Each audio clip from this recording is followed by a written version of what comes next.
The morning sun cast long shadows across the stone steps of Wellington Conservatory as Julia Chen clutched her acceptance letter in one hand and her worn leather music case in the other. Her stomach twisted into knots as she watched students stream past her, carrying instrument cases and chatting with the easy confidence of people who belonged. She didn't belong, not yet. Starting mid-semester at one of the country's most prestigious music schools wasn't ideal, but after her grandmother's passing, Julia had no choice but to leave her small hometown and the only piano teacher she'd ever known. "You can do this," she whispered to herself, smoothing down her simple blue dress. It was nothing like the designer clothes worn by the students flowing past her. Taking a deep breath, she climbed the steps, trying to ignore how her second-hand boots echoed against the marble floors of the grand entrance hall. The administration office was tucked away down a corridor lined with portraits of famous alumni. Julia felt their painted eyes follow her as she walked, judging her already. When she finally reached the office, a thin woman with glasses perched on the end of her nose looked up from her computer. "Name?" the woman asked without a smile. "Julia Chen. I'm the transfer student from Pine Grove." The woman's eyebrows rose slightly. "The scholarship case. Yes, we've been expecting you." She handed Julia a thick folder. "Your schedule, campus map, and dormitory assignment.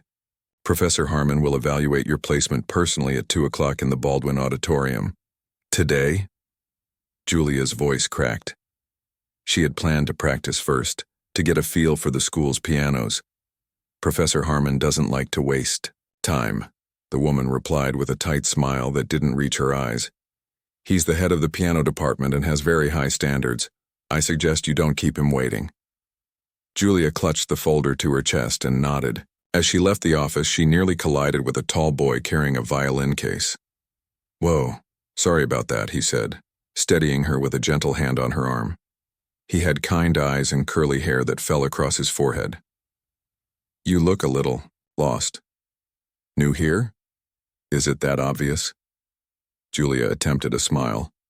"Only because you're carrying that orientation folder like it's a life preserver." He grinned. "I'm Zach, first-year violin. Julia, transfer student, piano." She glanced at her watch and felt her anxiety spike. "And apparently I have an evaluation with Professor Harmon in 3 hours that will determine my entire future here." Zach's smile faded. "Harmon? On your first day? That's rough. He's brilliant, but—" He hesitated. "Let's just say he has strong opinions about who deserves to be here." "Great," Julia muttered. "Any advice?" "Don't show fear. He can smell it." Zach pointed down the hallway.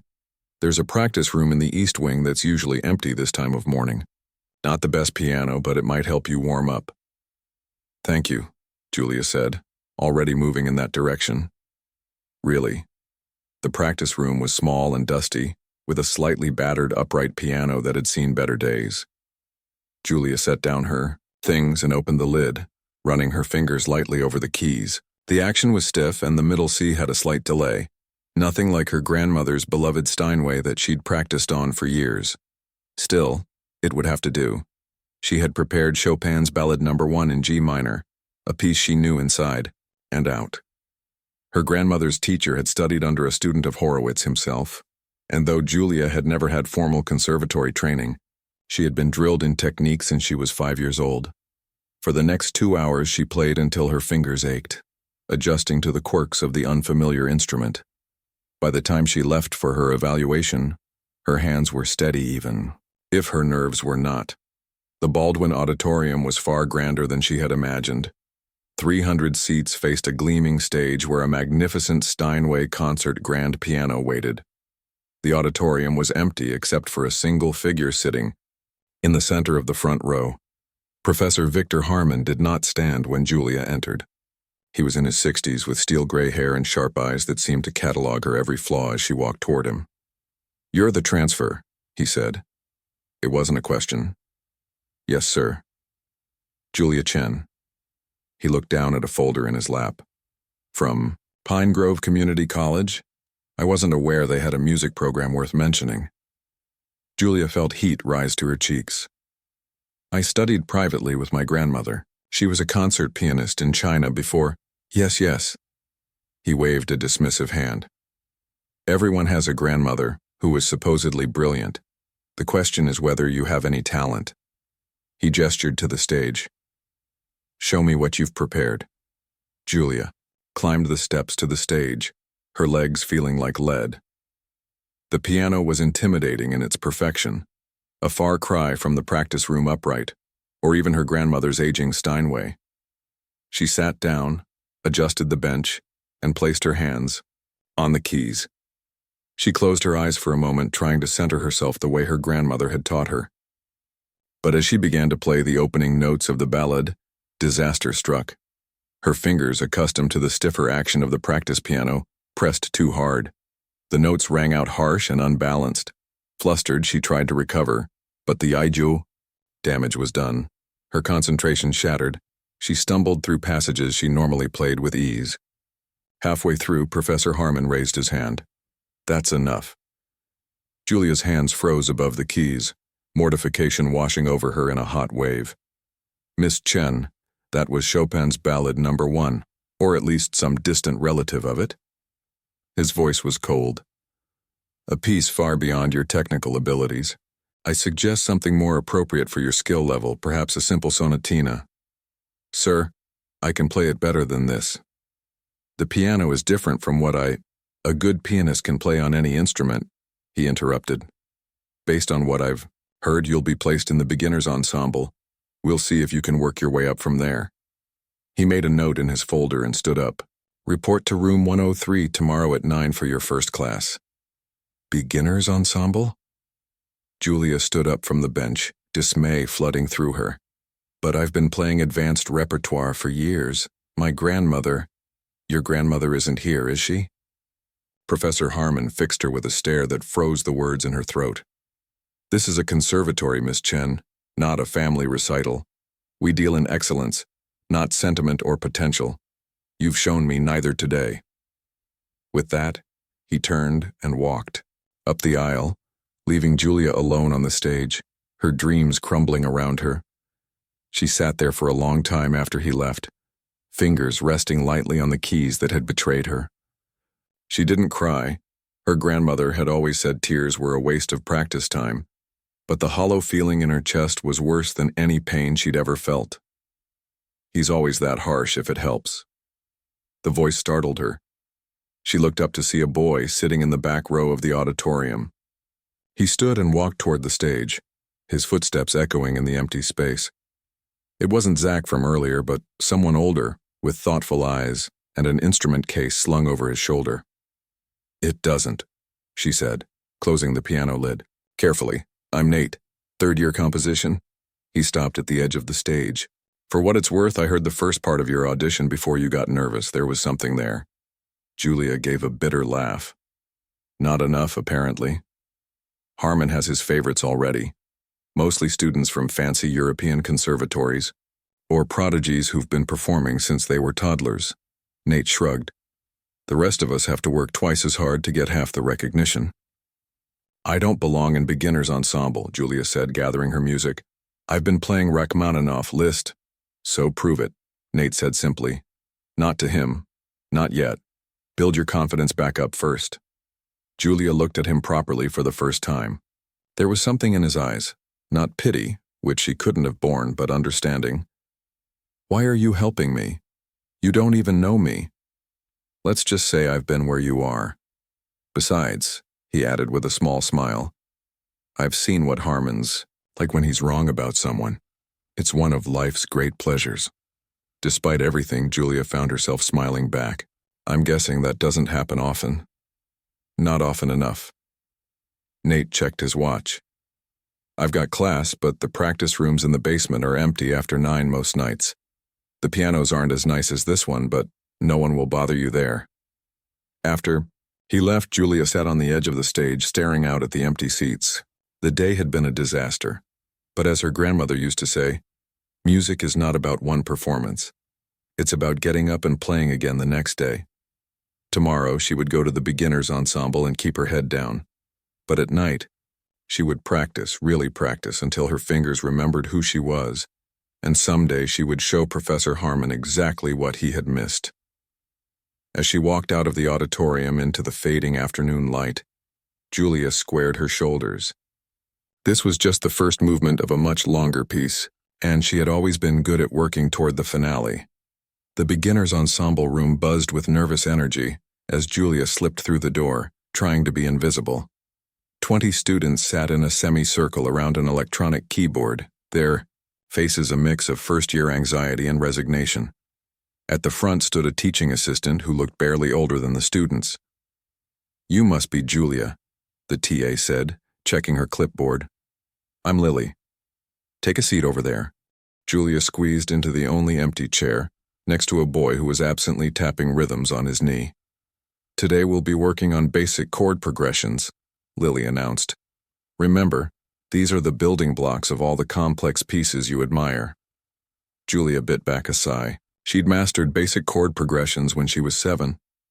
For the next hour, she obediently played simple exercises alongside her classmates, her fingers moving mechanically, while her mind wandered. This wasn't what she had dreamed of when she applied to Wellington. In her imagination, she'd been surrounded by kindred spirits, all pushing each other to greater heights.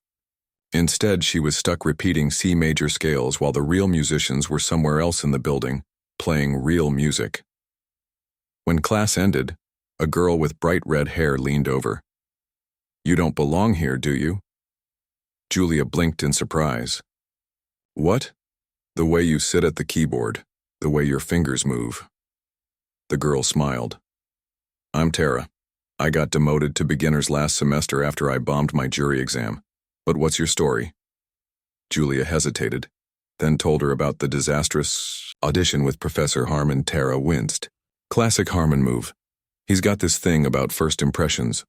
Once he decides you're not good enough, it takes a miracle to change his mind." She gathered her books. "Some of us are grabbing lunch. Want to join?"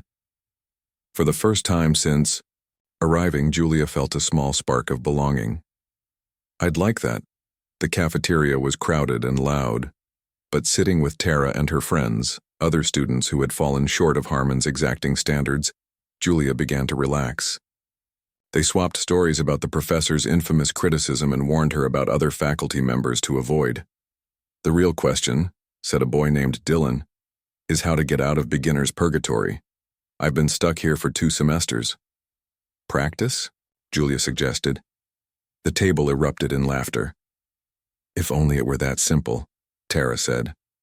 "Harmon only reevaluates at the end of each semester, and he almost never changes his initial assessment. He calls it maintaining standards." Julia's heart sank. A full semester in beginner's ensemble would be torture. "There's always the showcase," said a quiet girl at the end of the table. Everyone turned to look at her. "What showcase?" Julia asked. "At the end of each month, there's an open showcase. Anyone can perform, even beginners. Harmon sometimes attends. If you impress him there." She shrugged. "It's happened before." A small flame of hope flickered to life inside Julia. "When's the next one?" 3 weeks, Tara said. "But you'd need to be really good to stand out. The advanced students always perform and they're incredible." The conversation moved on, but Julia's mind was already racing, planning what she would play, how many hours she would need to practice. That night, after her roommate fell asleep, Julia slipped out with her music. The basement practice rooms were exactly where Nate had said they would be, a row of small, soundproofed cubicles with upright pianos of varying quality. She tried each one until she found one with decent action and not too many sticky keys. Sitting in the dim light, she pulled out her grandmother's old music books. Her fingers traced the Chinese characters her grandmother had written in the margins. Little reminders and insights from her own teacher years ago. "The music must breathe like a living thing," one note read.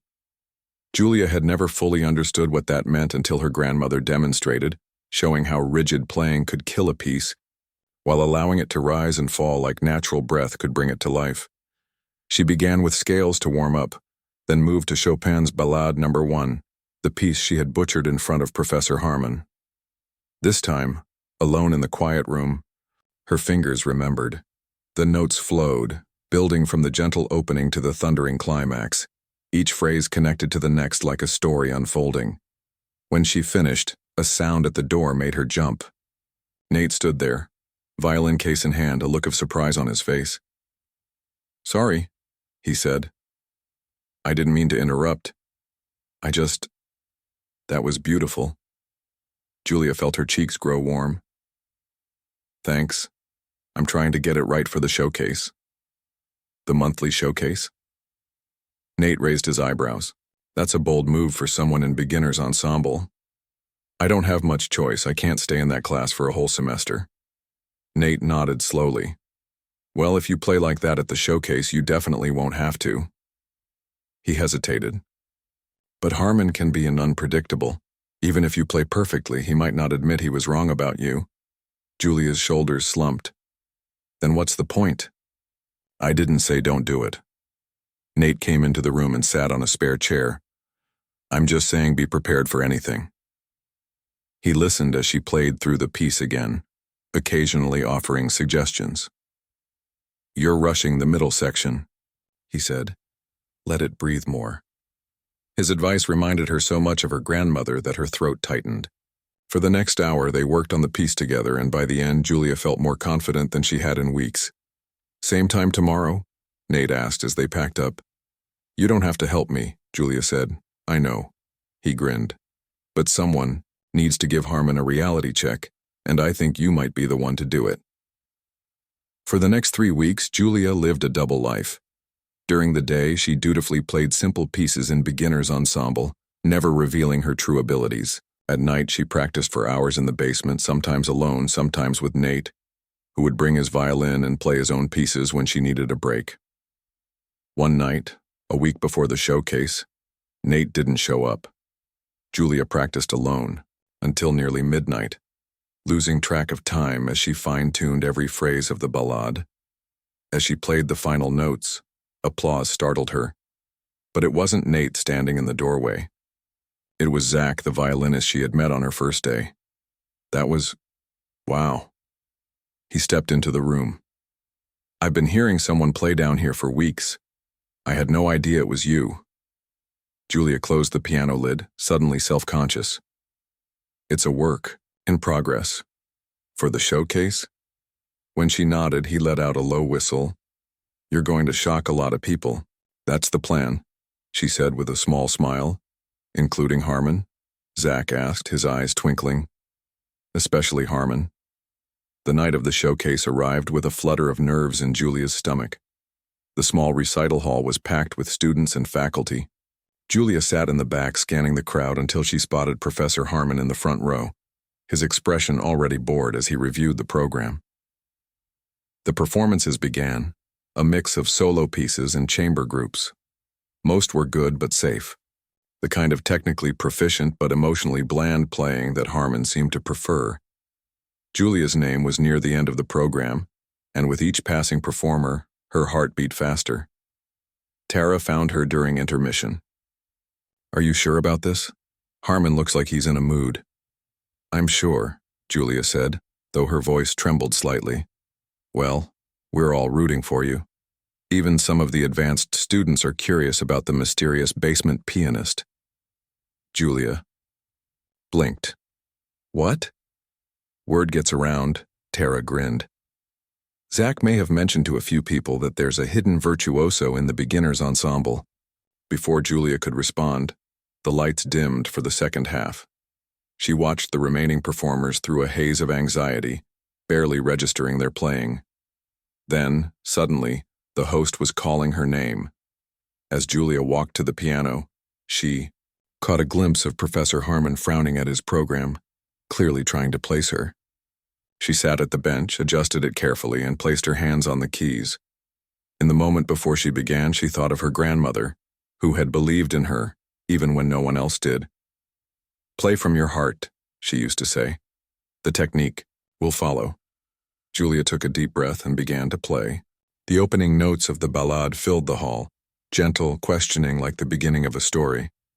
As she played, everything else faded away. The audience, the pressure, even her nervousness.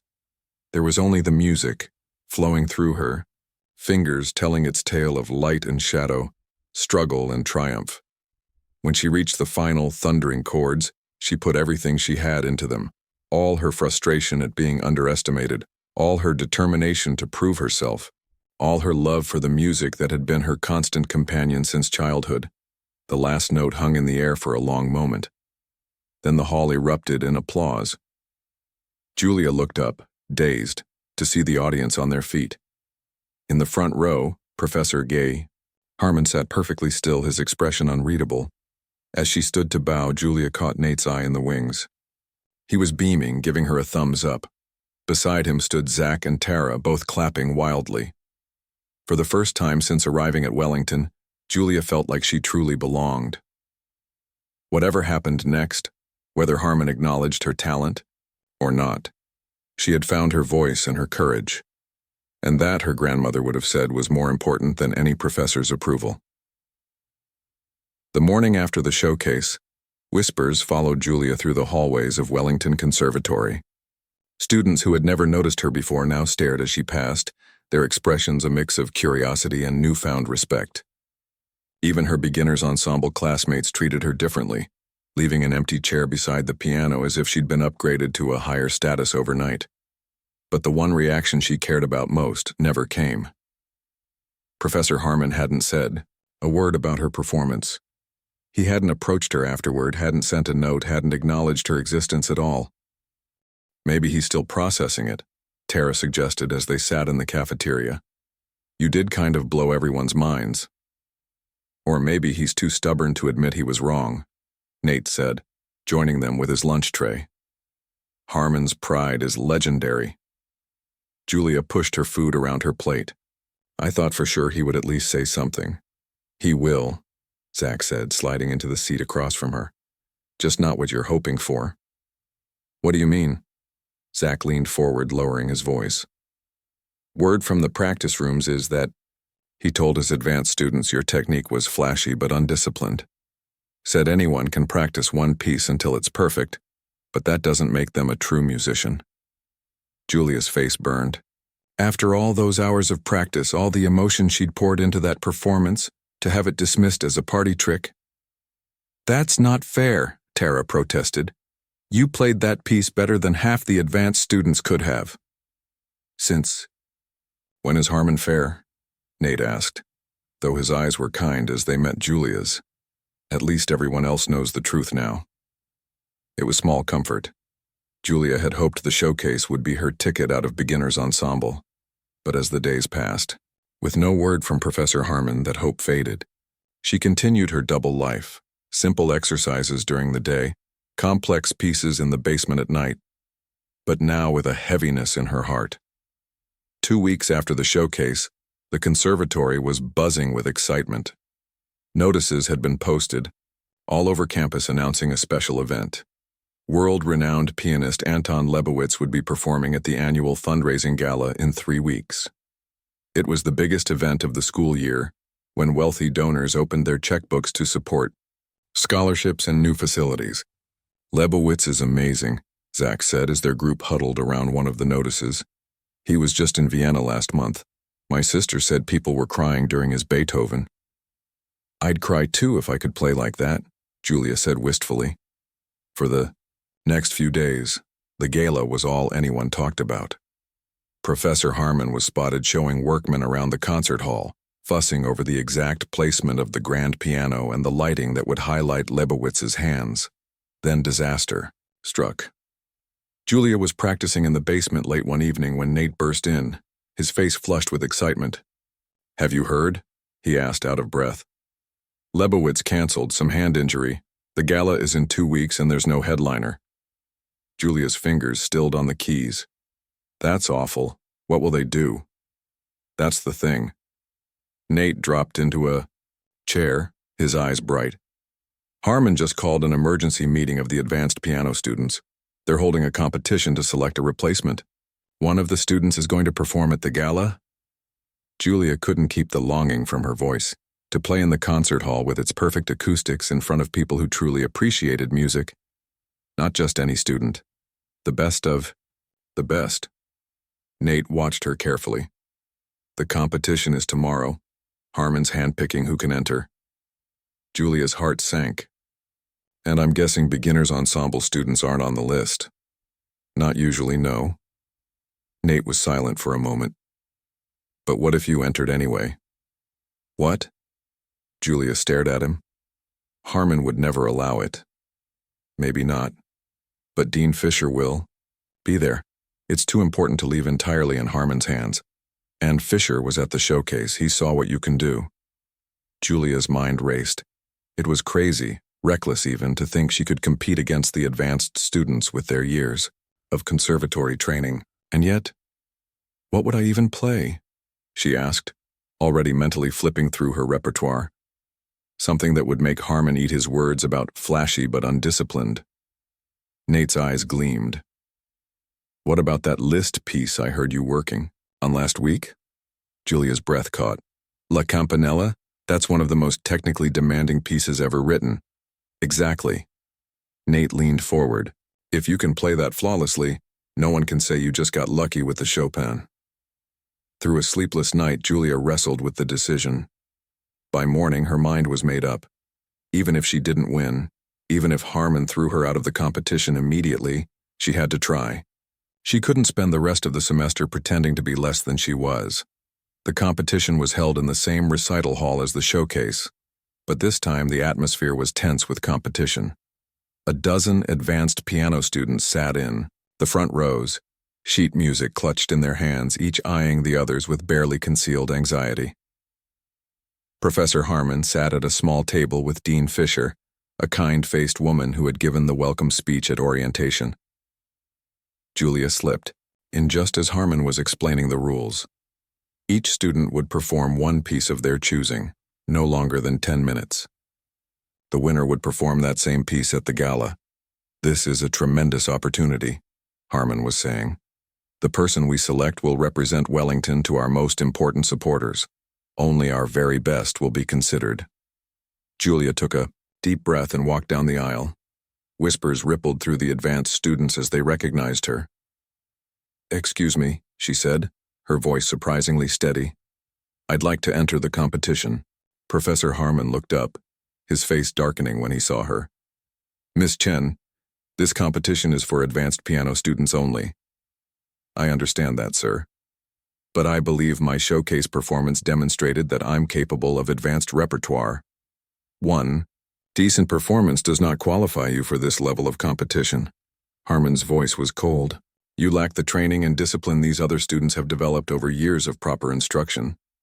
With respect, Professor, I've been training since I was 5, just not here." Julia stood her ground, though her knees felt like water. "I'd like the chance to prove myself." "The rules are clear," Harmon said dismissively. "Return to your beginners ensemble, Miss Chen." "Actually, Victor," Dean Fisher interjected, studying Julia with interest, "I don't recall any rule stating that only students from the advanced program can participate." She smiled at Julia. "I was quite impressed by your showcase performance, Miss Chen. What were you planning to play for us today?" "Liszt's La Campanella," Julia answered, avoiding Harmon's glare. A murmur ran through the advanced students. La Campanella was a piece most of them wouldn't attempt in public, with its lightning-fast repeated notes and treacherous leaps. "Absolutely not," Harmon said firmly. "The girl is overreaching. Even my most accomplished students approach that piece with caution." Dean Fisher's smile didn't waver. "Then we have nothing to lose by letting her try, do we? If it's beyond her abilities, that will become immediately apparent." "It's highly irregular," Harmon protested. "So was Lebowitz canceling on us 2 weeks before the gala," Dean Fisher replied pleasantly but firmly. "I think we can afford to be a bit irregular ourselves." She turned to Julia. "You'll perform last, Miss Chen. Please take a seat." Heart-pounding, Julia found an empty chair at the back of the hall. As the first competitor took the stage, she felt a hand squeeze her shoulder. Nate slipped into the seat beside her, followed by Zach and Tara. "You came," she whispered. "Wouldn't miss it." Tara grinned. "The look on Harmon's face when you walked in was worth the price of admission." The competition was fierce. One by one, Wellington's finest pianists performed their carefully prepared pieces. Some chose safe, technically precise classical works. Others took risks with more passionate romantic pieces. All were excellent, though Julia noticed that many seemed to be playing more for Harmon's approval than for the music itself. As the hours passed, Julia's nerves grew. What had seemed like a brave stand for her dignity now felt like reckless arrogance. These students were good, really good, and they had the weight of Harmon's teaching behind them, the stamp of his approval, already on their playing. "You're better than you think," Nate whispered as if reading her thoughts. "Don't psych yourself out now." Finally, the last of the advanced students finished his piece, a flawless but somewhat mechanical rendition of a Schumann work. Professor Harmon made notes on his clipboard, then looked up with a satisfied expression. "Thank you all for your excellent performances. Dean Fisher and I will now confer and announce our selection." "Excuse me," Dean Fisher said mildly. "We still have one performer left." She gestured to Julia. "Miss Chen?" Harmon's lips thinned to a hard line, but he said nothing as Julia rose on shaky legs and made her way to the piano. As she adjusted the bench, she could feel the weight of every stare in the room, the curiosity of the advanced students, the encouragement of her friends, and most heavily, the cold skepticism of Professor Harmon. She placed her fingers on the keys and closed her eyes for a moment. Her grandmother had always told her that before playing a piece like La Campanella, she should imagine the sound of bells. The piece's nickname meant Little Bell in Italian. High in the mountains of her imagination, she heard them ring, clear, and bright against the sky. Taking a deep breath, Julia began to play. The first notes of La Campanella danced into the air like droplets of crystal water. Julia's fingers moved with delicate precision, building the gentle tinkling of bells that opened the piece. She kept her touch light, her wrists relaxed just as her grandmother had taught her. In the front row, Professor Harmon crossed his arms, his expression unmoved. But Dean Fisher leaned forward slightly, her eyes intent on Julia's hands. As the piece progressed, the difficulty increased dramatically. The repeated notes came faster, the leaps between bass and treble grew wider. Any pianist knew this was where most performances fell apart, where the technical demands became almost superhuman. Julia had practiced these passages hundreds of times in that basement room, sometimes playing the same section for hours until her fingers knew the way without her having to think about it. Now she surrendered to that muscle memory, letting her hands do what they had been trained to do. A small smile touched her lips as she reached the first major hurdle, a series of rapidly alternating octaves that spanned the keyboard. She remembered her grandmother standing over her as a child, gently correcting her hand position. "Not so tense, little one. The piano is not your enemy. It's your partner in this dance." The notes rang out clear and true, each one distinct yet flowing into the next like water over stones. There was no stumble, no hesitation. In the audience, one of the advanced students let out a barely audible gasp. Professor Harmon's frown deepened. He scribbled something on his notepad, then looked up again, his eyes narrowing as if searching for flaws. The middle section of the piece brought a moment of relative calm, a singing melody that floated above rolling arpeggios. Julia allowed herself to breathe, to feel the music rather than just play it. This was the heart of the piece, where technique had to serve emotion rather than dominate it. Her grandmother's voice echoed in her memory. "Anyone can play notes, Julia, but to make people feel something, that is artistry." As the final section approached, the most challenging part of an already formidable piece, Julia felt a strange calm settle over her. The nervousness that had plagued her minutes ago was gone, replaced by a focused intensity. Her world narrowed to the keys beneath her fingers and the music flowing through her. The notorious repeated note passages came at breathtaking speed now, her fingers a blur over the keys. The leaps grew more daring, spanning nearly the entire keyboard in split-second jumps that left no room for error. Yet Julia played with a controlled abandon, taking risks that made the music come alive. In the back row, Nate gripped the armrests, of his chair, his knuckles white. Beside him, Tara held her breath while Zach stared in open amazement. As Julia approached the final page, she caught a glimpse of Professor Harmon. For the first time since she'd known him, his mask of stern judgment had slipped. His eyes were wide, his pen forgotten in his hand. The final moments of the piece were a cascade of sound, brilliant, sparkling notes that tumbled over each other like a waterfall catching sunlight. Julia's hands flew across the keyboard, sure and steady, despite the punishing demands of the music. When she struck the final chords, the sound rang out in the hall with absolute clarity and then faded into a silence so complete you could hear the breathing of everyone present. For a long moment, no one moved. Then Dean Fisher stood, applauding with genuine enthusiasm. The advanced students followed, some reluctantly, others with expressions of stunned respect. From the back, Julia's friends erupted in cheers, with Tara letting out a whistle that echoed through the hall. Only Professor Harmon remained seated, his face unreadable. Julia rose from the bench, her legs shaky, and gave a small bow. As she turned to leave the stage, Dean Fisher approached her. "Remarkable, Miss Chen. Truly remarkable." Her eyes were warm with approval. "Where did you study before Wellington?" Before Julia could answer, Professor Harmon joined them, his voice tight. "We'll announce our decision tomorrow morning. Thank you for your patience." "But surely," Dean Fisher began. "We must consider all factors," Harmon cut in. "Technical proficiency is only one aspect of what we're looking for." Julia's heart sank. Even after that performance, he was going to find a way to dismiss her. "Of course," she said quietly, gathering her courage to look him in the eye. "Thank you for the opportunity to audition, Professor." As she walked back to her friends, Julia felt oddly at peace.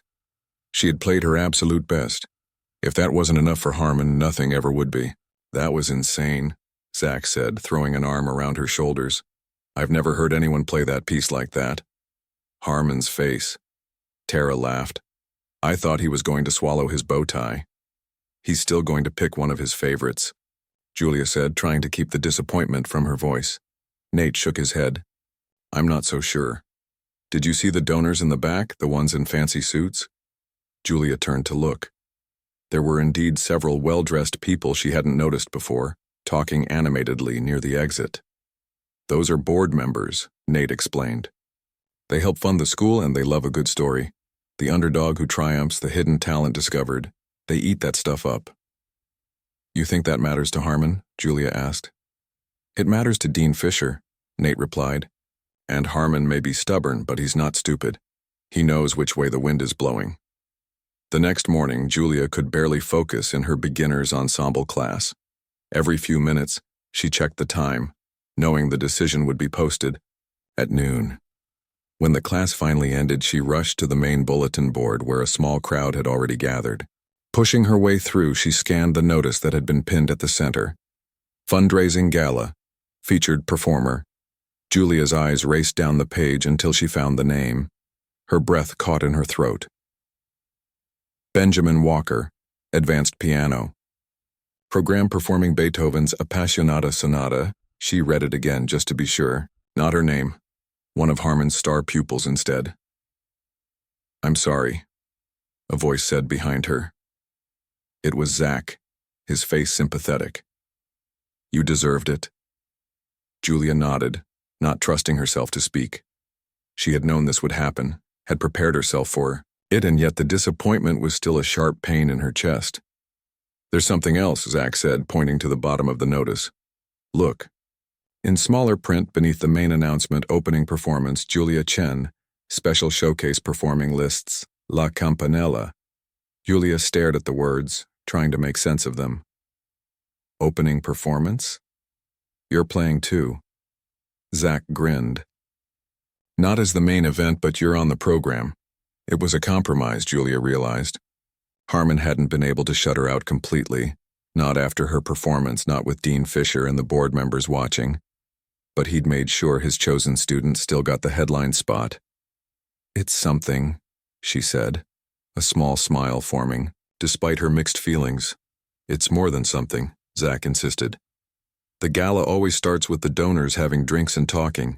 Half of them don't even sit down until after the opening piece. Great, Julia said with a hollow laugh, so no one will be listening.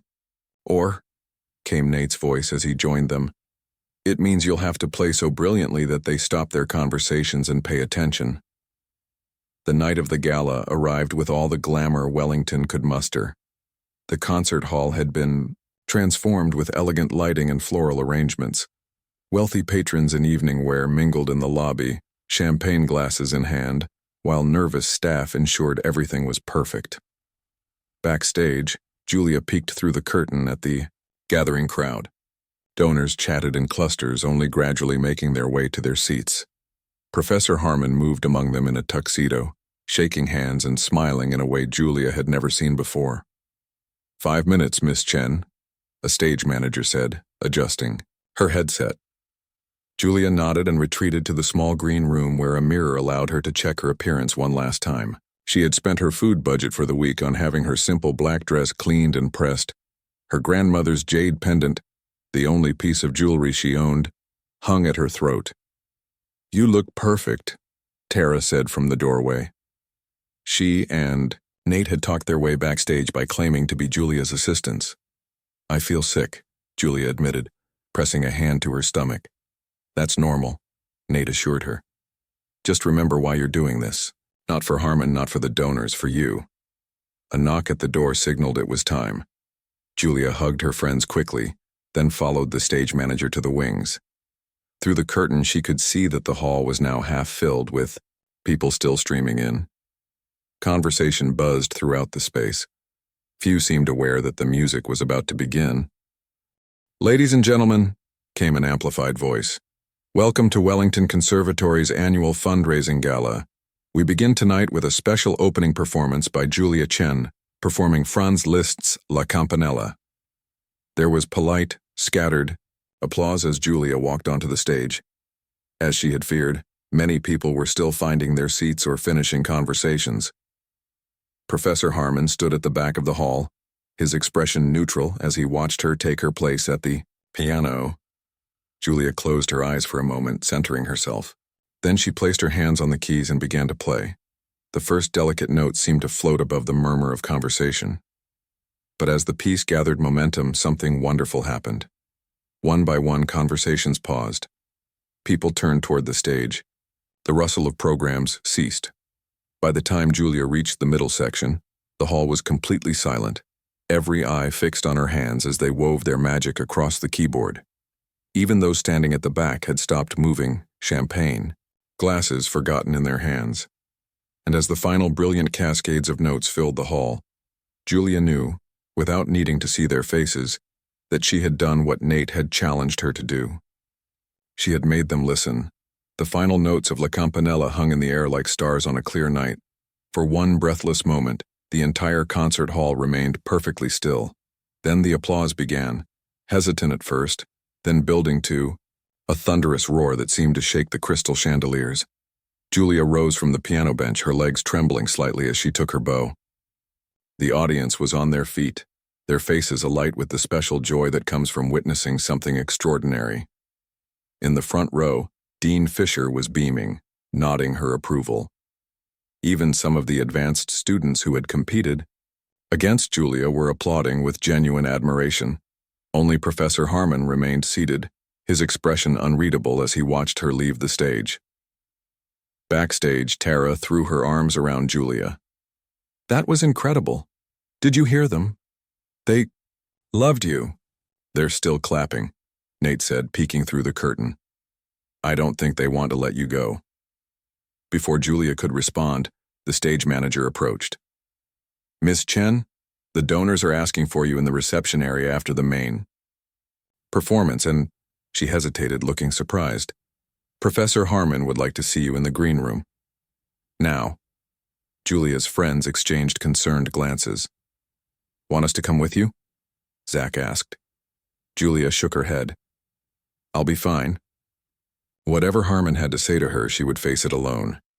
She found him standing by the window in the small green room, his back to the door, hands clasped behind him.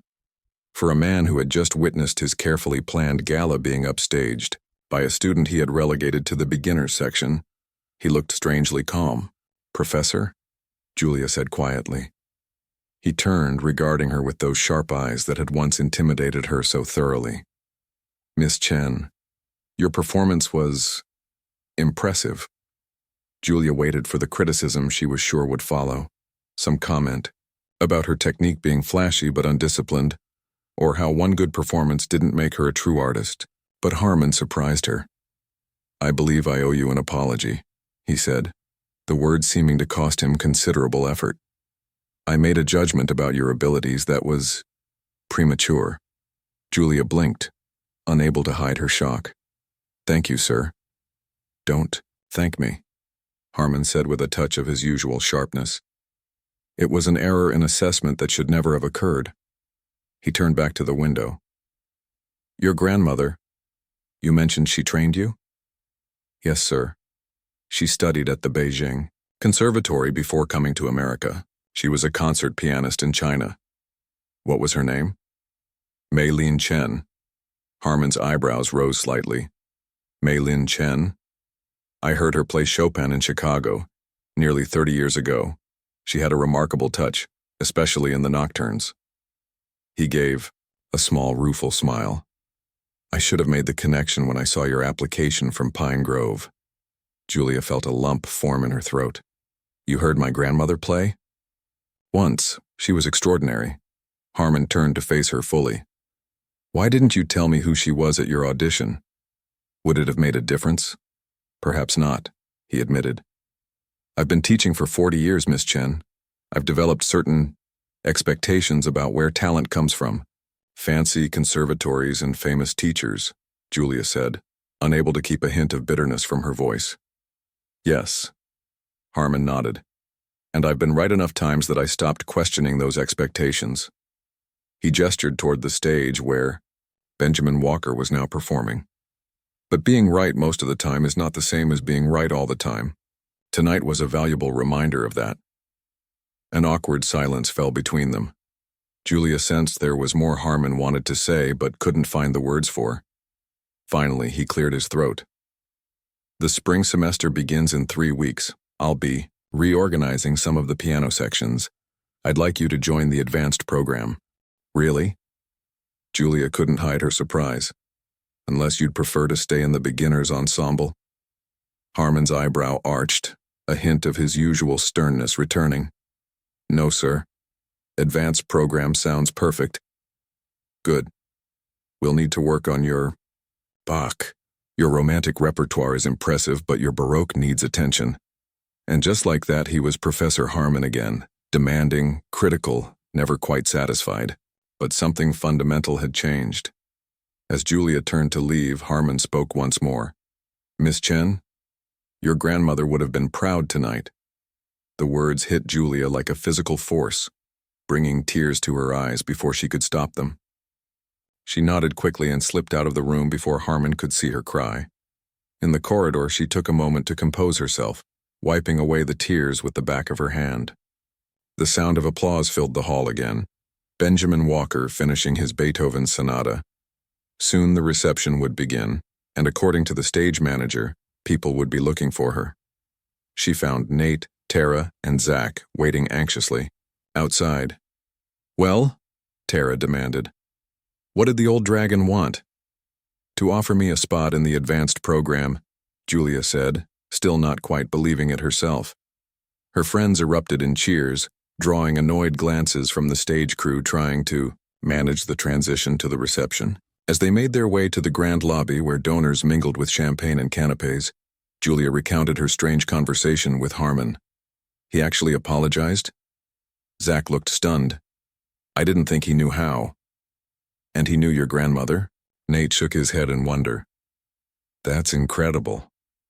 "What's incredible," said a new voice, "is that we almost missed discovering such a remarkable talent." They turned to find Dean Fisher approaching, accompanied by a well-dressed older couple. "Mr. and Mrs. Powell, our most generous supporters, were just telling me how moved they were by your performance, Julia."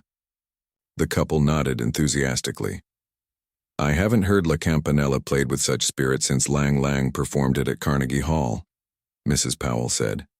You must tell us about your training, my dear. For the next hour, Julia found herself, passed from one donor to another, answering questions about her background and her grandmother's teaching. Several asked if she had considered a career as a concert pianist. One offered to introduce her to his friend who ran a prestigious summer program in Vienna. It was overwhelming and exhilarating all at once.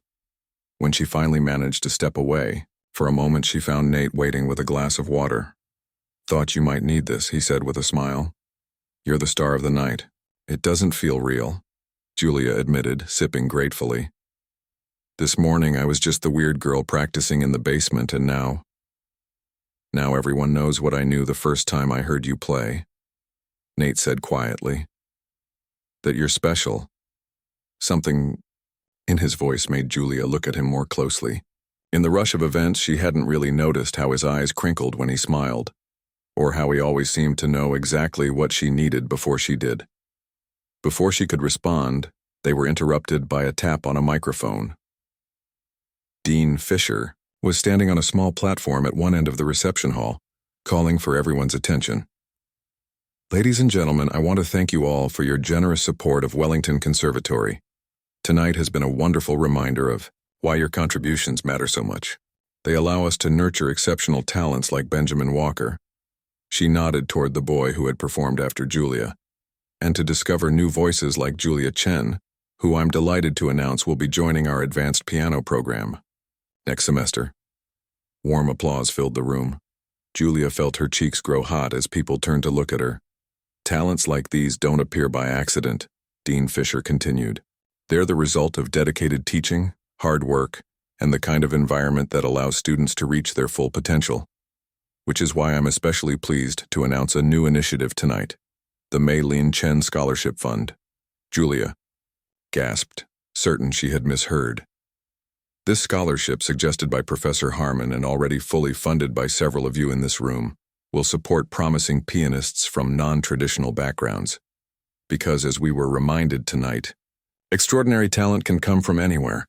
Tears blurred Julia's vision as the room erupted in applause again. Through the crowd she caught sight of Professor Harmon, who gave her a small, almost imperceptible nod. 3 months later, as spring blossoms appeared on the trees surrounding Wellington, Julia sat in the advanced piano studio, listening to Professor Harmon critique her Bach fugue. His standards were as exacting as ever, his praise as rare as winter roses. But when she played well, she could see the appreciation in his eyes, the respect that meant more than any easy compliment. Your voicing is improving, he said, marking something on her score. But you're still rushing the 16th notes in measure 38. Again, please, and this time, let it breathe. As Julia placed her hands on the keys again, she glanced out the window where Nate was waiting with his violin case, ready for their chamber music rehearsal afterward. Beyond him, a small group of first-year students huddled near the bulletin board, nervously checking the audition results for the spring showcase. One girl stood apart from the others, clutching her music folder with the same anxious hope Julia had felt on her first day. Catching the girl's eye, Julia gave her an encouraging smile before turning back to her Bach. Later, she would find that girl and tell her about the practice rooms in the basement. She would explain how even Professor Harmon could be wrong sometimes and how one performance could change everything. She would share what her grandmother had always told her, that music wasn't about impressing teachers or winning competitions. It was about finding your voice and having the courage to let it be heard. But for now, she had work to do.